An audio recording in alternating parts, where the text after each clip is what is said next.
उत्तर प्रदेश के अंदर सबसे ज़्यादा कोई रहता है तो किसान रहता है, सबसे ज़्यादा मजदूर उत्तर प्रदेश के अंदर रहता है। क्या स्थिति थी उत्तर प्रदेश की? मोदी जी आना चाहिए। यहाँ तो कॉलोनी का सत्यानाश बेड़ा गर्क हो रहा है। और क्या गलियाँ देखो सड़ी पड़ी है, बच्चे उतर नहीं सकते। लगातार दूसरी बार वहाँ पर योगी जी हमारे मुख्यमंत्री बने तो इसका मतलब वहाँ की जनता खुश है, जब तो उन्होंने वोट दिया। अगर नौकरी से बढ़िया मोदी जी तो सबको आत्मनिर्भर बना रहे हैं। हम नौकरी पाने वाले नहीं, नौकरी देने वाले बने। नमस्कार, मैं कशिश और स्वागत है आपका लीडिंग भारत में। देखा जाए 2024 के चुनावों में ज़्यादा समय नहीं है, लगातार मैं आप लोगों को यही चीज़ बताती हूँ और कुछ समय पर आचार संहिता भी लगती हुई नजर आएगी। लेकिन यहाँ पर अगर देखा जाए तो एक तरफ चल रही है न्याय यात्रा, एक तरफ विपक्ष इकट्ठा हो रहा है, दूसरी तरफ 400 पार का नारा लग रहा है। हम मादीपुर में इस वक्त मौजूद है और देखा जाए यहाँ पर तो तमाम ऐसी चीज़ें हैं जो जनता लगातार मोदी जी तक पहुँचाने की कोशिश करती नजर आ रही है। आप देख सकते हैं कि ये कुछ पेपर्स है जिन पर सुझाव देने की बात की जा रही है। सुझाव आपका, संकल्प हमारा, इस तरीके की बात यहाँ पर लिखी हुई है और साफ तौर पे अगर देखा जाए तो इसमें वो डाला जाएगा सुझाव। और इस नंबर पर मिस कॉल कर सकते हैं, अपनी बात रख सकते हैं। तमाम लोग यहाँ पर है तो सीधा बात करेंगे कि आखिरकार विकसित भारत को लेकर क्या संकल्प लिया जा रहा है।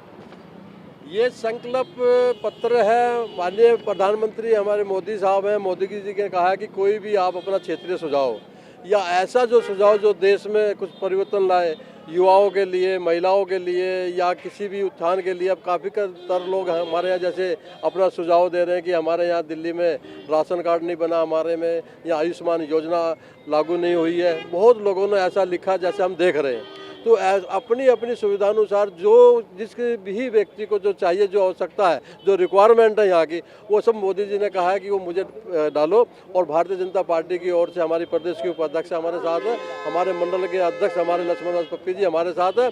उन्होंने कहा है कि भाई आप जो भी सुझाव है सीधा हमारे पास लेकर आओ। और ये सुझाव तो लिख दिए जाते हैं, ऐसे डब्बे में डाल भी दिए जाते हैं, पहुँचते नहीं है ऊपर तक। नहीं बहन जी, ऐसा आपकी दफ़ा नहीं। हमारा आईटी सेल को हमने बिल्कुल अपने को तैयार किया हुआ। हमारे जो आईटी सेल के जो हमारे कार्यकर्ता हैं, उन कार्यकर्ताओं को कहा गया कि सब जो ऑनलाइन आपने डालने।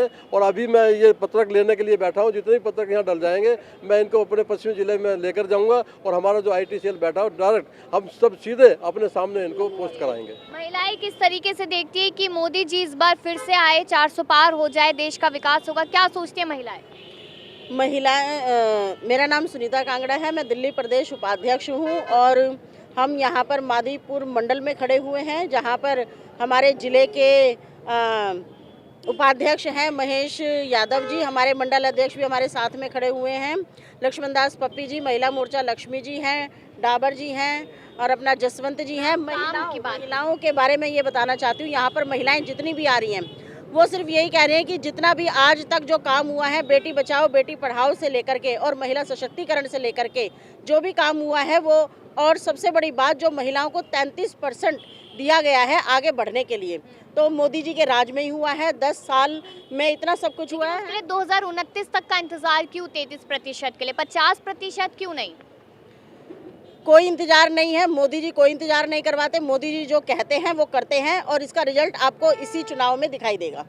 बिल्कुल, ईवीएम पर लगातार सवाल उठते हैं कि ईवीएम उनके तो जीत जाएगी भाजपा। तो मैडम आप मुझे ये बताएं, अगर ईवीएम हमारी होती तो हमारे सारे प्रदेशों में सरकार होती ना, क्यों हम दूसरी सरकारों से पीछे हटे रहते हैं? तो ये तो गलत बात होती है ना। अगर देखो यहाँ पर दिल्ली में, जब दिल्ली में केजरीवाल सरकार आई तो ईवीएम ठीक था और अगर बीजेपी आ जाती है तो ईवीएम खराब हो जाता है। ये तो इनकी सोच है, मानसिक संतुलन इन लोगों का खराब हो चुका है।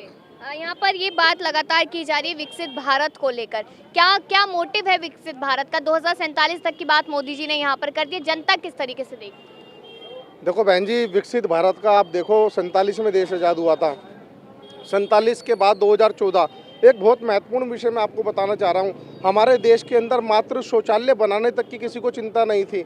देश के प्रधानमंत्री नरेंद्र मोदी जी ने उसके ऊपर काम किया। पहले गांव देहात के अंदर क्या होता है, मैं खुद गांव से आता हूँ, बागपत के पास मेरा छोटा सा गांव है, यहाँ से 80 किलोमीटर पर हमारा गांव है।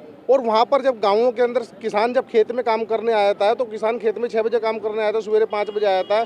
उसके बाद कोई महिला वहाँ पर शौचालय करने नहीं जा सकती क्योंकि खेत में किसान काम कर रहा है, महिला कैसे शौचालय चली जाएगी? गाँव में लैटरिन है नहीं। इसके ऊपर नरेंद्र मोदी जी ने काम करा।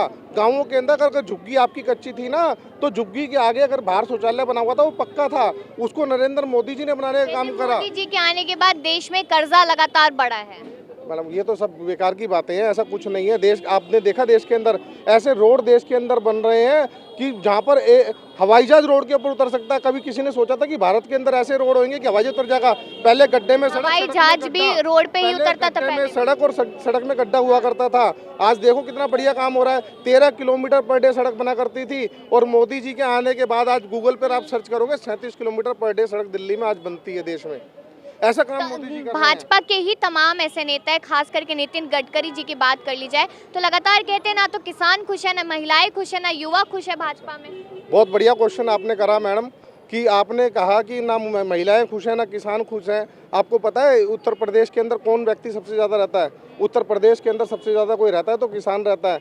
सबसे ज़्यादा मजदूर उत्तर प्रदेश के अंदर रहता है। क्या स्थिति थी उत्तर प्रदेश की? और आपको लगातार दूसरी बार वहाँ पर योगी जी हमारे मुख्यमंत्री बने तो इसका मतलब वहाँ की जनता खुश है, जब तो उन्होंने वोट दिया। दिल्ली के अंदर आप अरविंद केजरीवाल को जनता ने वोट डाला, ईवीएम तो कोई इसमें सेट नहीं है ना।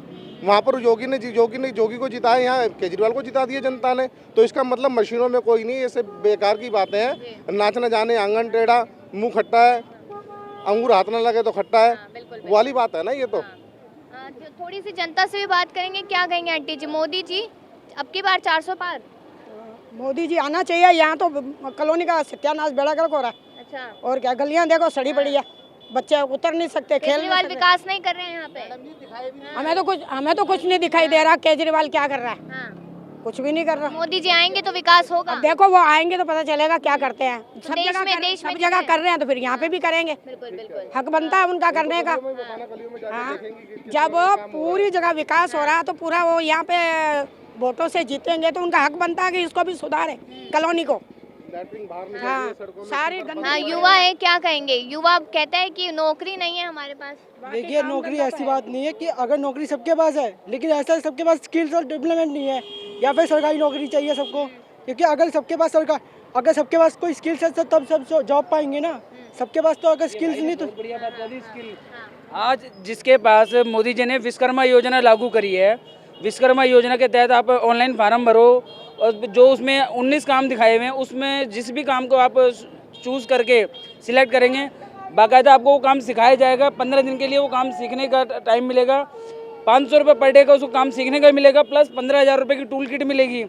आप वो काम सीख जाते हैं। आपको अपना काम करने के लिए 1 लाख रुपये की गवर्नमेंट की तरफ से बहुत न्यूनतम ब्याज दर के ऊपर जो मतलब ना के बराबर 1 लाख रुपये का लोन मिलेगा। मतलब नौकरी से बढ़िया मोदी जी तो सबको आत्मनिर्भर बना रहे हैं।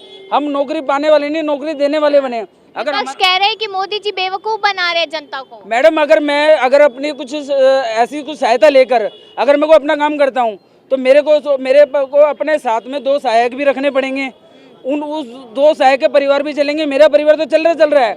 वो एक काम की वजह से मेरा तो परिवार चल रहा है। मेरे साथ में जो 2 सहायक रखे हैं मैंने, उनका भी परिवार चलेगा। बिल्कुल बिल्कुल। एक आखिरी सवाल करेंगे, जो संकल्प वाली बात है और सुझाव वाली बात है, ये कब तक लगातार इसी तरीके से आप लोग कराएंगे यहाँ पे? ये 1 हफ्ते तक का कार्यक्रम हमारा है। 1 हफ्ते तक जितने भी सुझाव हमारे पास आएंगे हम सभी सुझाव मोदी तक पहुंचाएंगे। बिल्कुल। यहाँ पर आपने सुना है कि तमाम लोगों ने अपनी राय दी है। बीजेपी सरकार को लेकर सुझावों की बात यहाँ पर की गई है कि मोदी जी तक सुझाव पहुँचेंगे कि क्या क्या बदलाव की जरूरत है। क्योंकि देखा जाए हर एक विधानसभा का क्या हाल है वो तो जनता अच्छे से देखती हुई नजर आ रही है और देश में विकास हो रहा है ये भाजपा लगातार कहती हुई नजर आ रही है और जनता की भी कहीं ना कहीं राय है। आप लोग भी इस मुद्दे पर राय दें। देखते रहिए लीडिंग भारत।